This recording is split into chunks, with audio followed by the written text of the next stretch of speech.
एक सबसे बड़ा मुद्दा इस देश के अंदर बन चुका है, वो है हिजाब। तस्वीरें वायरल हो रही हैं, अब वहाँ पर ये हिजाब पहन के आई हुई हैं और अपने घर में जिस टॉप में घूमते देखा जाता है, ये नहीं समझ रहे हैं। हिंदू धर्म में महाराणा प्रताप जैसे तपस्वी हुए थे, श्री कृष्ण जैसे तपस्वी हुए थे, शिवजी जैसे तपस्वी हुए थे, जिन्होंने अपनी तपस्या को छोड़कर जब बात धर्म पे आई थी तो उन्होंने शस्त्र भी उठाए। तो एक बहुत सोचा समझा प्रोपेगेंडा है ये, इस देश के भाईचारे को ख़त्म करने का। कुछ लोग हैं इसके पीछे जिनको फंडिंग होती होगी अगर अरब से। हिंदू महिलाएं घूंघट करें तो वो कुप्रथा, और अगर मुस्लिम महिलाएं हिजाब पहने तो वो उनका धार्मिक। सेकुलरिज्म का ठेका तो सिर्फ और सिर्फ हिंदू धर्म ने ले रखा है। अभी एक आंदोलन और खेड़की दोला में शुरू हो चुका है, जिसको कि हम आहिर रेजिमेंट आंदोलन के नाम से जानते हैं।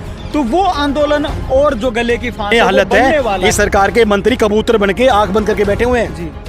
कहीं पे उनको कुछ नहीं दिख रहा है। अगर मैं मरना चाहता हूँ, मुझे भेजो बॉर्डर पे, उसके लिए आंदोलन कर रहे हैं। कहाँ मिलेगा आपको, कौन सी कौम में मिलेगा? और वो सिर्फ इसलिए कि हम मरना चाहते हैं इस देश की सेवा करते हुए, हमें भेजो बॉर्डर पे। रेजांगला किसको याद नहीं है?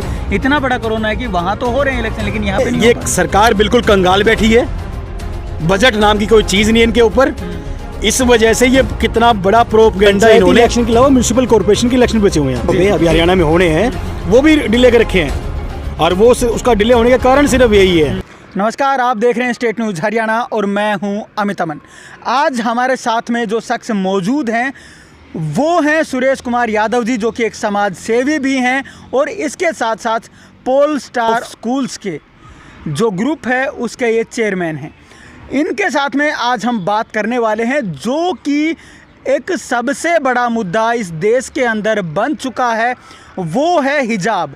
अब हिजाब ना हुआ कि ये कोई गले में पड़ा हुआ सांप हो गया। एक तरफ आप गले के अंदर हिजाब देख रहे हैं तो दूसरी तरफ आप उसी तरह गलों के अंदर जो लोग पहन कर के स्कूल कॉलेज के अंदर पहुंच रहे हैं वो है भगवा कलर का कपड़ा, जो कि सनातन के लिए एक प्रतीक माना जाता है। तो इन्हीं से चलिए हम जान लेते हैं, और भी मुद्दे हैं उन पे भी बात करेंगे, लेकिन सबसे पहले हिजाब पे बात इसीलिए क्योंकि हिजाब कहाँ से कहाँ पहुँच चुका है वो एक बहुत बड़ा सवाल है। सर, सबसे पहले आप हिजाब के ऊपर ही बताएं। हिजाब मना हुआ था स्कूल के अंदर, लेकिन अब जो एजेंडा है वो कहाँ तक पहुँचेगा इसका, क्योंकि एक आंदोलन का रूप ये ले चुका है।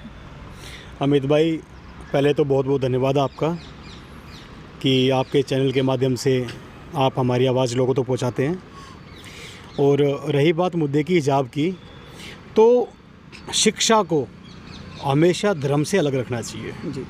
मैं एक समाज सेवी के साथ साथ में एक शिक्षक भी हूँ, और जब तक स्कूल में बच्चे पढ़ रहे थे तब तक स्कूल में शिक्षा हो रही थी, और जैसे ही स्कूल में धार्मिक उन्मादी आ गए वैसे ही शिक्षा का बेड़ा गर्क हो गया। तो जब तक स्कूल में ड्रेस लागू करने का जो चलन है वो किस लिए हुआ करता था, ताकि बच्चों में किसी तरह की कोई हीन भावना ना हो।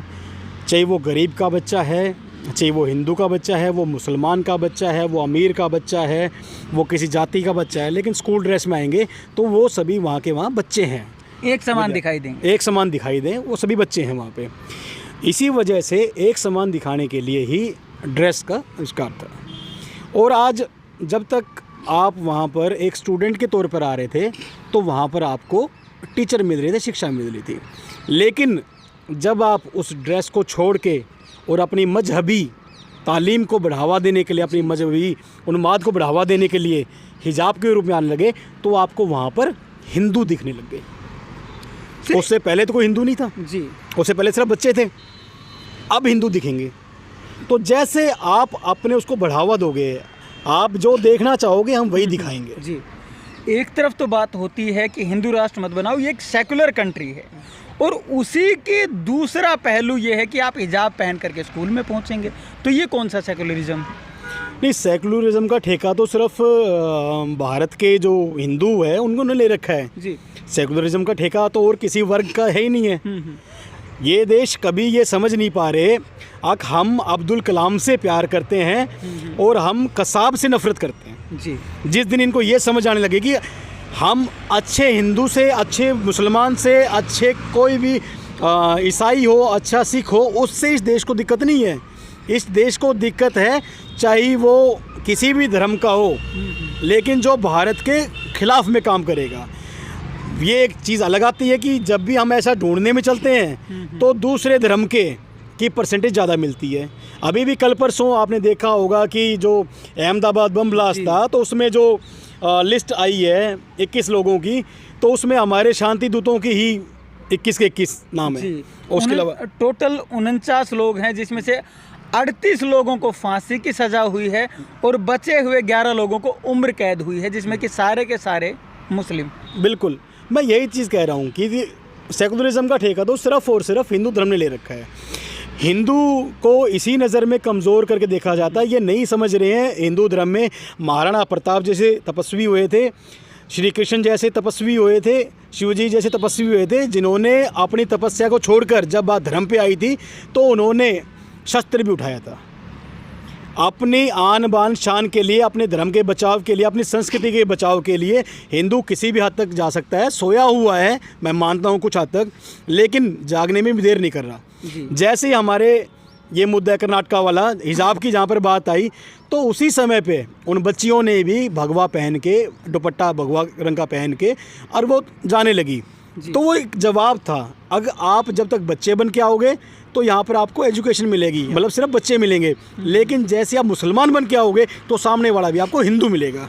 और ये बहुत अच्छा जवाब दिया गया था। आपने कहा कि सेकुलरिज्म का ठेका सिर्फ हिंदुओं ने ले रखा है, तो क्या ये चीज़ वहीं से चली आ रही है जहाँ से कि हमें, अगर एक तरीके से कहें कि हमें सिखाया गया था कि तुम शांति रखो, या शांति के साथ साथ आपको अहिंसा का जब पाठ पढ़ाया गया था, तो उसके बाद से कभी भी हमें लगा नहीं कि हमें भी ये सेकुलरिज्म का चोला उतार के फेंकना चाहिए और अपने लिए भी कुछ करना चाहिए, या फिर अपने समाज को बचाने के लिए, क्योंकि वहाँ तो सीधा सा जो वार है वो हो रहा है, उनको किसी चीज़ से मतलब नहीं है, लेकिन ठेका यहाँ पे हमने ले रखा है। देखिए अमित भाई, इसमें एक बहुत बड़ी विडंबना हमारी ये है, कुछ चुनिंदा परसेंटेज के जो लोग हैं, गद्दार हैं देश के, उनके खिलाफ में जो अच्छे आदमी हैं वो नहीं बोलते जी। तो ये जो चुप्पी है ये देश के लिए बहुत ख़तरनाक है। ये चुप्पी टूटनी चाहिए। किसी भी कौम का, किसी भी धर्म का कोई आदमी गलत करे तो उसी धर्म के लोगों को उसके खिलाफ में बोलना चाहिए जी।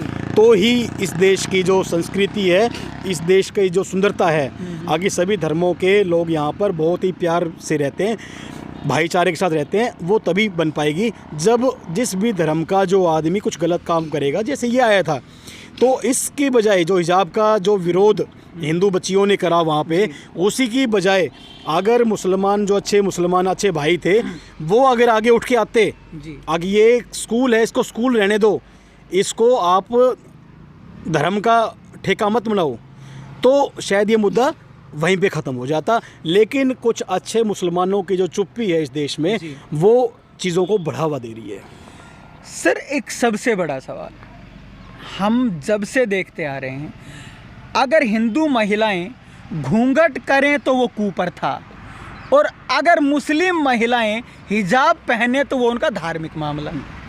ये तो दोगली जो नीति है 1947 से जब देश आज़ाद हुआ था, उसी समय हम पे थोप दी गई थी।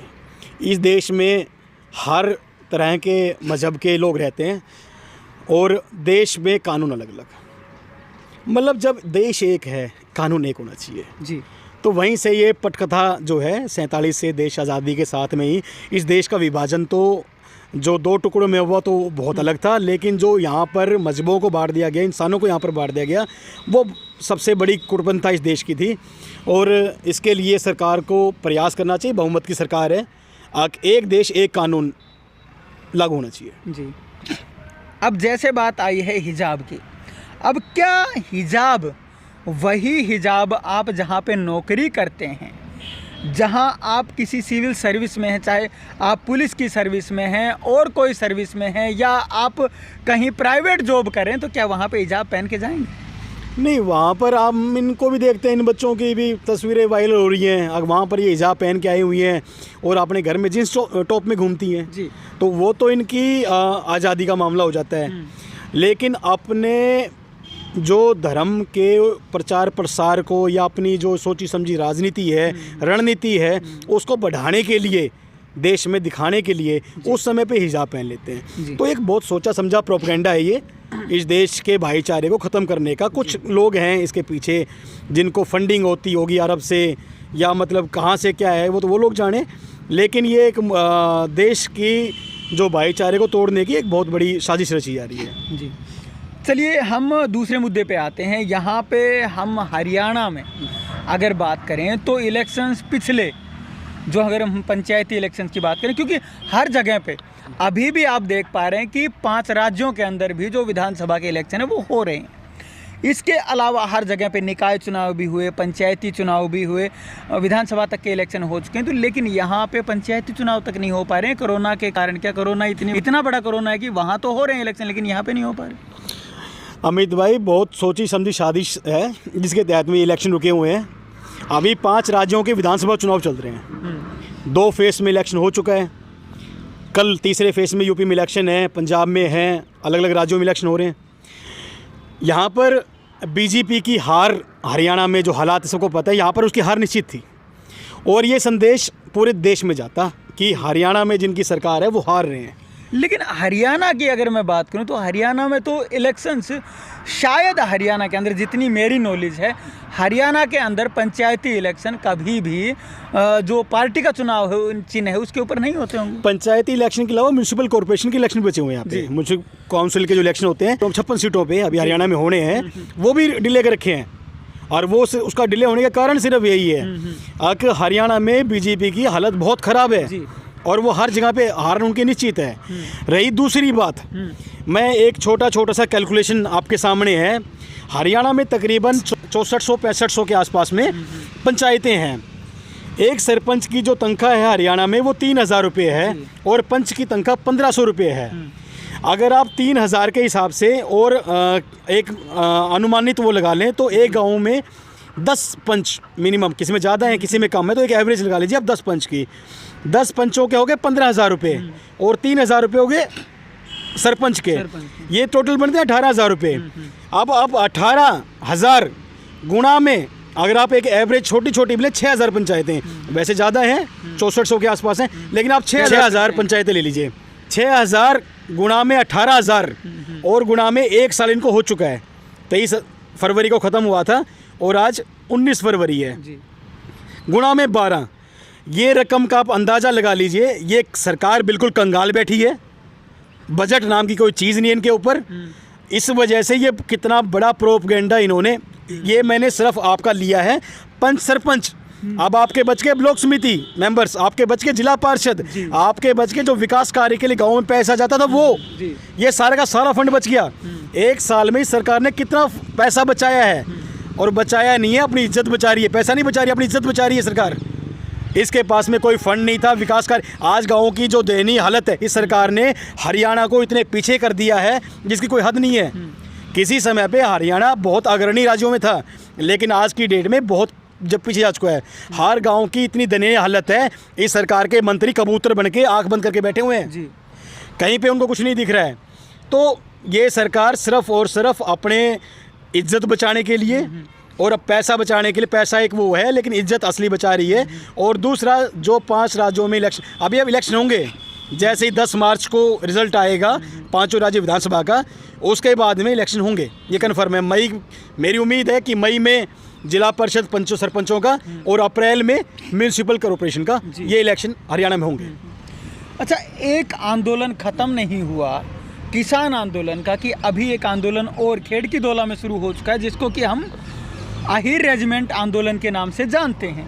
तो वो आंदोलन और जो गले की फांस है वो बनने वाला है। तो क्या आपको लगता है कि आहिरों की जो ये मांग है, आहिर रेजिमेंट, कितनी बड़ी मांग है और सरकार को क्या सोचना चाहिए? अमित भाई, ये तो अपने आप में पूरे विश्व का जो भी 200-250 देश हैं विश्व के, उसमें अपने आप में ये इकलौता अलग तरह का आंदोलन है जहाँ पर लोग मरने के लिए, अगर मैं मरना चाहता हूँ मुझे भेजो बॉर्डर पे, उसके लिए आंदोलन कर रहे हैं।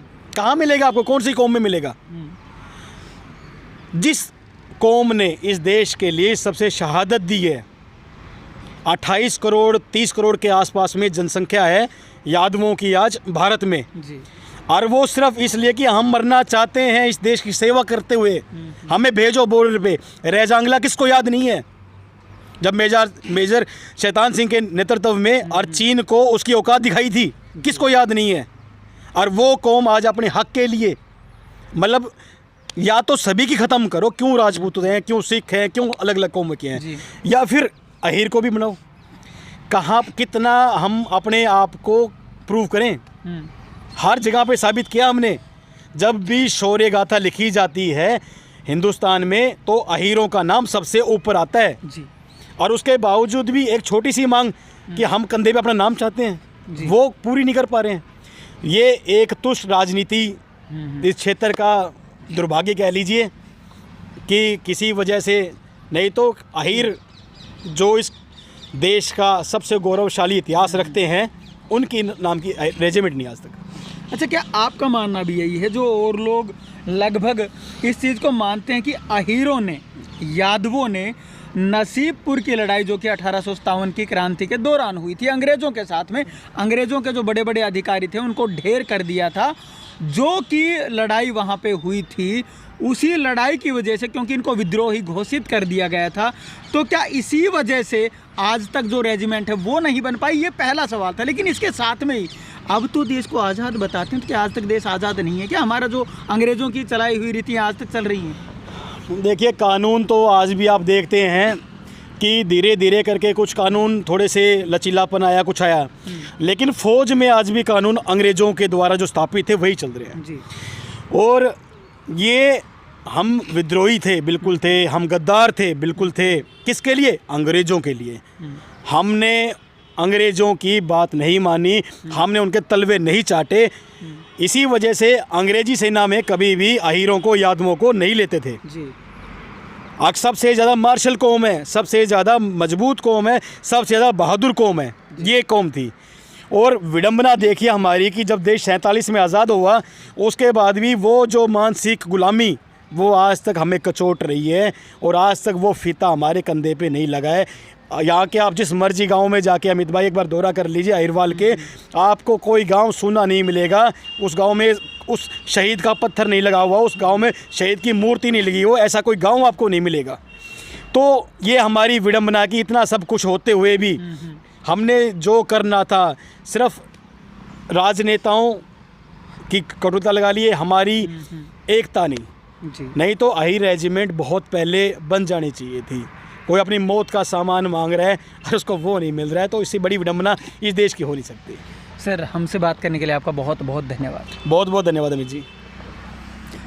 एक कौम, एक जाति जो आज़ादी से पहले 1857 की क्रांति में जिसका बहुत बड़ा योगदान था, 5000 लोगों ने एक जगह पर अपनी शहादत दे दी। उसके बाद, उस समय भी वो राष्ट्रभक्त थे। उसके बाद में जब आज़ाद हिंद फौज का गठन हुआ तो उसमें भी यादवों के लोग बहुत ज़्यादा शामिल थे, जिन्होंने आज़ाद हिंद फौज के अंदर सुभाष चंद्र बोस का साथ दिया। यहाँ तक कि एक ही गांव से 200 से ऊपर लोग उसके अंदर मौजूद थे और सभी के सभी यादव। उसके बाद अगर आज़ादी के बाद की बात कर ली जाए तो 1962 का वो युद्ध कौन भूल सकता है, जो कि विश्व के सबसे बड़े युद्धों में से एक है, जिसके अंदर मात्र 120 के आसपास लोगों ने 1600 लोगों को मार दिया हो। कहा जाता है कि एक ने 10-10 को मारा। उसके बाद भी उसके बारे में सोचा नहीं जाता है और उनको आज तक भी उनके जो अधिकार हैं, उनके जो इंटरेस्ट हैं, उनके जो हुकूक हैं, वो आज तक नहीं मिल पाए। अहीर रेजिमेंट एक कांधे पर नाम है, वो आज तक उनको नहीं मिल पाया। तो ये कितनी बड़ी विडंबना होगी, आप समझ सकते हैं। नमस्कार, धन्यवाद, जय हिंद, जय भारत।